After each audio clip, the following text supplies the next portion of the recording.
그들이 말하기를 너희는 예언하지 말라. 이것은 예언할 것이 아니거늘 욕하는 말을 그치지 아니한다 하는도다. 너희 야곱의 족속아 어찌 이르기를 여호와의 영이 성급하시다 하겠느냐? 그의 행위가 이러하시다 하겠느냐? 나의 말이 정직하게 행하는 자에게 유익하지 아니하냐?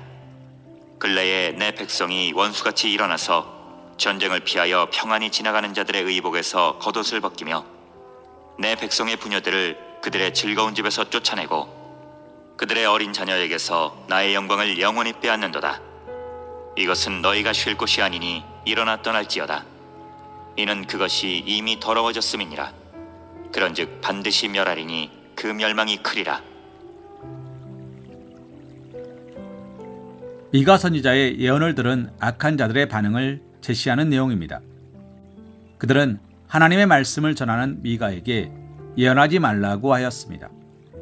이러한 반응은 단지 미가에게만 보인 것이 아니라 참 선지자라 일컬어지는 이들에 대한 유다 사람들의 완악한 심성을 반영한 것이라 할 수 있습니다. 실로 악한 자들은 하나님의 말씀을 들으려 하지 않습니다. 그것은 그들에게 주어지는 하나님의 말씀은 대부분 책망과 경고로 일관된 것이기 때문입니다. 그래서 본문에서 볼 수 있듯 그들은 하나님의 말씀을 전하는 사람을 향해 예언하지 말라고 요구합니다. 그리고 요구에도 말씀을 전하는 사람이 듣지 않으면 협박하고 협박해도 듣지 않으면 핍박을 가합니다. 하지만 하나님의 말씀을 전해야 할 사명이 있는 사람은 그러한 사람들의 반응과는 상관없이 꿋꿋하게 하나님의 말씀을 전해야 합니다. 사람들이 듣든지 아니 듣든지 하나님의 말씀을 듣기 싫다고 거부할 뿐 아니라 말씀을 전하지 못하도록 협박하든지 핍박하든지 하나님의 말씀을 전해야 하는 것입니다. 이는 하나님의 말씀을 전하는 것이 그들에게 부여된 절대자 하나님의 명령이기 때문입니다. 사랑하는 성도님, 생각해 보시기 바랍니다. 왕명을 전해야 할 사명이 있는 자가 백성이 듣기 싫어한다고 왕명을 전하지 않을 수 있겠습니까? 그는 설령 백성들에게 생명의 위협을 받는다 해도 왕명은 전해야 합니다. 하물며 만왕의 왕 대신 절대자 하나님의 명령을 받은 사람이 더 말해 무엇하겠습니까? 우리가 성경을 보면 하나님의 말씀을 전하는 선지자들은 그 말씀을 듣기를 싫어하는 사람들로부터 배척과 핍박을 무수히 받았습니다. 그럼에도 불구하고 그들은 하나님의 말씀을 전달하는 것을 포기하거나 중단하지 않았습니다. 그들은 생명의 위협 속에서도 하나님의 말씀을 전하였습니다. 예레미야 선지자 같은 경우는 유다에 대한 하나님의 심판의 메시지를 전하다가 하나님의 말씀을 듣기를 싫어하는 자들에게 붙잡혀 죽을 위기를 여러 번 맞았습니다. 하지만 그는 그러한 일로 하나님의 말씀을 전하는 일을 포기하지 않았습니다.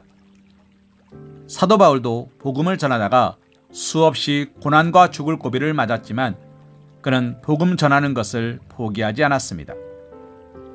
이들이 이처럼 생명의 위협을 받으면서도 하나님의 말씀 전하기를 포기하지 않은 것은 사람보다 하나님을 더 두려워하였기 때문입니다.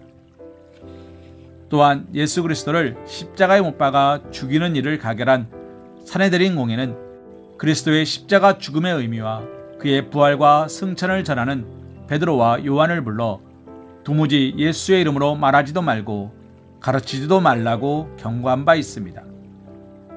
이는 쉽게 말하여 너희 스승을 십자가에 못 박아 죽인 것처럼 너희들도 그러한 일을 계속한다면 십자가에 못 박아 죽이겠다는 경고의 메시지입니다. 사랑하는 성도님, 그렇다면 사도들은 이에 대하여 어떻게 반응하였습니까? 두려움에 사로잡혀 공회원들에게 굴복하며 그리스도의 복음 증거하는 일을 포기하였습니까? 그렇지 않습니다. 사도들은 하나님 앞에서 너희의 말을 듣는 것이 하나님의 말씀을 듣는 것보다 옳은가 판단하라. 우리는 보고 들은 것을 말하지 아니할 수 없다고 하며 도리어 자신들의 증거를 막아서는 자들을 꾸짖고 책망하기까지 하였습니다. 사랑하는 성도님, 하나님의 말씀을 전하는 사명이 있는 사람은 다 이와 같은 자세를 가져야 합니다. 세상과 세상에 속한 사람들은 다 죄의 세력, 곧 하나님의 원수인 사탄의 영향력 아래에 있습니다. 그런 그들이 하나님의 말씀을 듣기를 싫어하고 말씀을 전하는 자들을 핍박하는 것은 당연합니다.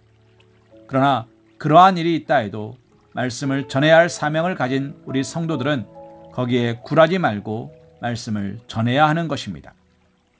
만약 우리가 그들의 반대와 박해를 두려워하여 말씀을 전하지 않는다면 엄밀히 말해 우리 역시도 말씀을 거부하는 자들과 마찬가지의 죄를 짓고 있는 것입니다. 범죄하는 자, 말씀을 거부하는 자에게 하나님이 진노하시는 것처럼 우리가 그처럼 사명에 충성하지 않을 때 우리에게도 화가 미치게 될 것임을 잊지 말아야 할 것입니다. 디모데후서 4장 2절 말씀으로 오늘의 말씀 묵상을 이어갑니다. 너는 말씀을 전파하라. 때를 얻든지 못 얻든지 항상 힘쓰라. 범사의 오래 참음과 가르침으로 경책하며 경계하며 권하라. 아멘.